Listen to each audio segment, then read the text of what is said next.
It's time to make a change. Over the past 8 months, I started a Booktube channel.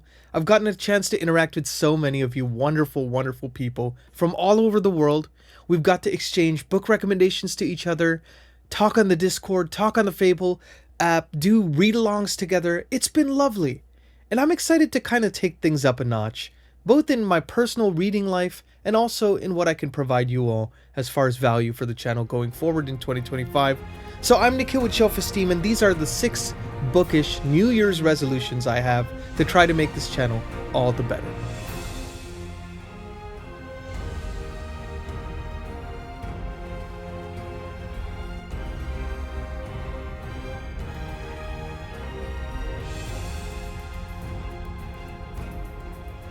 Hey everyone, welcome back to the channel. I'm Nikhil with Shelf-Esteem. I'm a composer, now also a booktuber. You can find my music in The Wheel of Time Season 2, His Dark Materials Season 3, and the newly released psychological horror film Dead Whisper. So, as I mentioned to you before, I have had such a blast doing this YouTube channel and getting to meet so many of you, like some of the best times of my life, really. And I just love being able to talk with people about books, and it's very hard to find people who are as avid readers as I am in my immediate circle. You know, most people are like, oh, I think I read a book in college once, you know? So it's hard to find people like that are like in close proximity. And I wanted to find more friends that I could discuss books with. And, you know, I'm so grateful to all of you who have joined this little community we're building here. And I'm excited to kind of continue to provide value for you, also while keeping myself accountable and keeping myself in check to make sure that I don't fall victim to the traps that I think Booktube also kind of can sometimes perpetuate, which can be a materialistic view on wanting to constantly purchase the newest, best special editions, trying to go for quantity of books read over the quality of the reading experience, etc., etc. You know, I think Booktube is wonderful for many reasons, and there's also a few little caveats, little pitfalls that I want to make sure I avoid and try to always get better at, you know, kind of improving my own reading experience so I can devote more time to making this channel what I want it to be, which is a community and a safe space for you all to talk about the books that you love. So, without further ado, if you like this kind of video, please like and subscribe. And now on to the bookish resolutions. So, I already alluded to it, but the first one is to buy less books. So, over the last couple years, I've been going to library book sales, I've been going to little free libraries, I've been going to Barnes & Noble like every weekend, you know, I've been buying every pre-order that I can on Barnes & Noble or Amazon or whatever you have, you know, whatever have you, getting the Brandon Sanderson's Cosmere special editions, you know, it's, you name it, and everybody loves to have a shelf that they can show off. Now, we returned from evacuating from the LA fires, and I walked around and just revisited my shelves because I was so excited to see them again.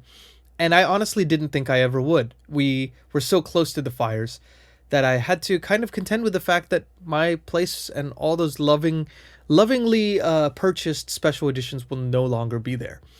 So it kind of got me thinking, you know, what can I honestly part with? What can I need to have, you know?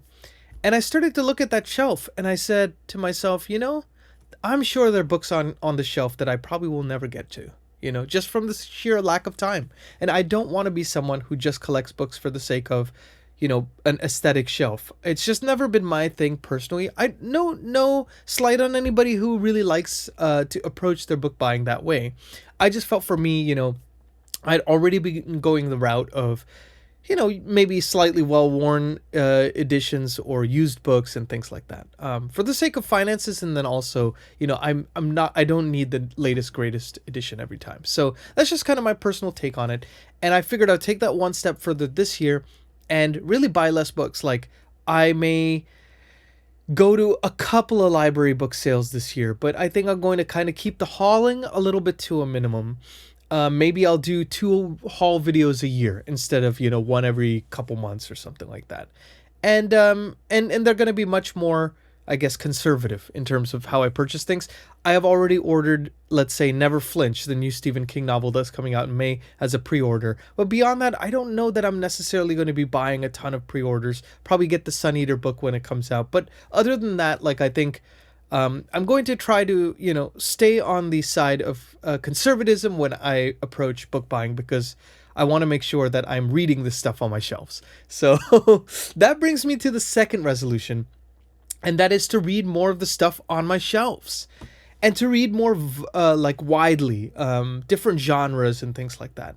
And it just so happens this year I'm on 4 different read-alongs, right? I'm running 4 read-alongs on the channel. 3 of them are fantasy, 1 is historical fiction. So it's just going to be more fantasy heavy, or one would think. But I've been kind of plotting out my schedule for the year so that I could have a couple of slots open every month to try to do something I've never done before. And I'm going to save those for both new authors that don't have a ton of necessarily a large audience size, but that are promising, authors, up and coming authors that really just deserve to be highlighted. So I want to highlight more self-published and kind of independent authors. So that's one thing I really want to do, is to be able to read those books, review them. The other thing is to try something that is completely out of my wheelhouse. Like, I just discovered historical fiction, and I want to make sure I make that a little bit more of a priority. I want to try some James Michener. I want to try more Ken Follett. I want to try more Tad Williams. I want to broaden my horizons a little bit. Go for more Guy Gavriel Kay. Maybe even read some nonfiction books, things about, let's say, self-development or finances or something like that. And I know that's probably not of interest to you all on this channel, but I want to kind of become a more well-rounded reader, because I feel like that the whole is greater than the sum of parts, and the more variety one can have, the more one looks at the same books that they normally read in a different light, And I always am obsessed with approaching things from different angles, because you never know what you can get. So that's something I'm really passionate about, and that is going to be the second resolution for my bookish resolutions for 2025. The third one is to try, now this is going to be a difficult one to do, but I've been kind of plotting it out. This may seem insane for a lot of people, because I think a lot of people are mood readers who watch this channel, and I'm actually a mood reader traditionally, but I think with 4 read-alongs, a busy work schedule this year, and also trying to, kind of widely vary my reading, have a little mood reading slotted in here and there, I kind of have to be a bit more judicious with my time. So the way I kind of want to approach it is I want to read 2 to 3 hours a day. Now, I tried doing this last year, and I was actually more successful than I had been previously.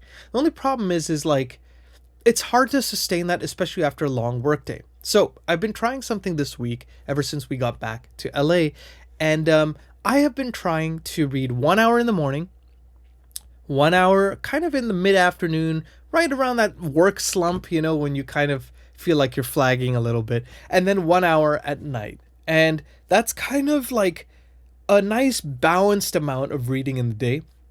It still allows me to work a full day. It still allows me to do home chores and spend time with Linda and, and the cats and stuff. So it's still time for events. I think if I try to put those hours all in the evening, I'm too tired most of the times. I don't get as much out of the books. And sometimes, like, I'll be working on something and I'll feel like reading, and it's just going to distract me from my work. So I was like, I'd rather get it done where I do an hour in the morning, kind of get an hour out there so that I can kind of really focus on my work. When I start flagging, then I can get another hour and then an hour in the evening. That way I can read 100 to 150 pages a day, because I think, like, for my reading tastes, for the types of books I want to read, that's kind of where would be the sweet spot for me, just in general. And of course, with the busy work schedule, it's kind of the best way to go about things for me personally. So that's kind of the idea I'm going to try. I have already tried it for a couple of days now, and I gotta say, I've gotten so much more out of the reading, and I feel less stressed about it, because I don't know if this makes sense, but, like, again, it's that whole idea of wanting to read more books. There's so many great books out there, so many great authors, and I'm introduced to more by you all every day. And so I want to slot those in. I want to figure out ways to fit it in, but it's a fine line between being more widely read and being stressed out. And I don't want to go into, reading burnout or something like that. Sometimes I feel it lurking on the periphery of my vision, and I really don't want that to happen. So I'm trying to do everything I can to, keep my enthusiasm high, read great books, share them with you all, get recommendations in turn, have fun on these read-alongs, and kind of keep things balanced. So that's my way of doing that. So that's the third resolution. So let's talk a little bit about the fourth resolution, kind of taking a little bit of a, I guess, maybe step away from those particular ones, is to have more guests on the channel. Now, I started Shelf Talkers a little bit late last year. I'm linking a couple of those videos up here. Episode 1 featured Mike from Mike's Book Reviews, the wonderful Mike who really has been such an influence for me, both in my Booktube career and then also my music career and pitching for the Wheel of Time and stuff. And then Dr. Philip Chase, Dr. Fantasy himself, on episode 2. Wonderful human being, the author of the magnificent Edan trilogy. And I've really loved that, and I want to do more segments like that, either bi-weekly or weekly if I can get to that. But at the very least bi-weekly, to have guests on the channel, both booktubers and authors, established authors, dream authors, and newer authors, people who are trying to get their first book out there that I really enjoyed and I want to highlight them, It's all kind of about building a community, and I think you build the community kind of top down, right? In the sense that you want to have different aspects of the community represented. And that's something that's really important to me. I've gotten a chance to get introduced to some wonderful, independent authors. A.R. Witham, I'd read his Crimes of Rooker Flynn. Sean Bobby Kerr, I'm reading his Journey Thrice Begun book right now. I want to continue that trend. So anything I can do to feature more people. Now, the read-alongs are going to be a great way to do that as well, because some of those authors I've already started reaching out to, that the books that we're reading, I'll try to see if we can get them, or some other special guests who are booktubers who are affiliated or really knowledgeable about the source material. So kind of my thought process on this. But let me know in the comments if you have any suggestions on people that you would want to see on the channel. And I would love to reach out to them. Like, this is your channel as much as it is mine. I'm just the steward and guardian of the channel, but it is our channel, right? So you let me know who you'd want to see featured on this channel, and I'll make sure to do whatever I can to get some good discussions happening. So that's the 4th resolution. Now, the 5th resolution is, again, a little bit different. I want to have more discussion-related topics on this channel as well. In addition to the other segments that are there. I don't have a clever fancy title for it yet, but I want to talk about, for example, last year I talked a little bit about how to get used books or how to get books for cheap, right? Because it's very important to me that, one shouldn't be deterred by their economic status to be able to read. There's so many resources out there, and I always want to provide that, here. By doing this video, I'm kind of planting my flag in the sand in terms of wanting to talk about, book acquisition, about how to read and keep it fun, things like that. I also want to talk about independent books and kind of the state of the independent publishing industry as I see it. I want to talk about the state of the adaptation industry as I see it, with the industry contraction over the last couple of years and what that might mean for our beloved books and their adaptations. I want to talk more about discussion topics that will kind of spark further discussion in turn. I want to talk a little bit about separating the art from the artist, and if one should do that, and what my personal take on that is. I would love to talk about how one can continue to read the books that you want to read while branching out and keeping it fun at the same time. Just discussion related topics, miscellaneous stuff. So that is going to be the 5th resolution that I have. And if you think of any topics as well, I know some wonderful people on the Discord have already mentioned a couple to me. If you think of any, please leave it in the comments. I just want to have a dialogue with you all. So that is the 5th one. And then the final resolution for now, for 2025, is I want to show more behind the scenes content. Because as I mentioned to you, I'm a composer for film, television, and gaming, and I specialize in book adaptations. So I have worked on the Wheel of Time series. I've worked on His Dark Materials, the HBO show. I worked on the official companion album for Brent Week's Lightbringer series. I wrote the official main theme for Lightbringer. That was basically, it was an official release alongside Brent, permission by Brent Weeks to release. So I also have a couple other projects in the works related to books. So I want to kind of give you all a bird's eye view into that. What is actually required to create a soundscape for a particular show or an adaptation? What is the process from reading the books to actually doing it? A lot of people have asked me also, how did I get the Wheel of Time gig? And it was related to myself reading the books and filming a live orchestra video of a theme that I wrote for it as an homage and stuff. I want to talk a little bit more in depth about those processes, because I think there's a way to marry my unique experience in the music world and as it pertains to books in a way that I think could be, you know, exciting for the community to see. Some of those I think I will probably do as intro kind of dives here on the channel. And then I'm thinking about also launching a Patreon where I can go a little bit more in depth in some of that stuff. So I'll keep you all posted. I think I'll probably make a formal announcement in a week or so for those of you who are interested. Let me know in the comments if you're interested in something like that as well, because again, I want to figure out ways of doing stuff that can be even more engaging. It's just that with the timing as it is, I have to just be a little bit judicious with that and try to figure out the best way to do that.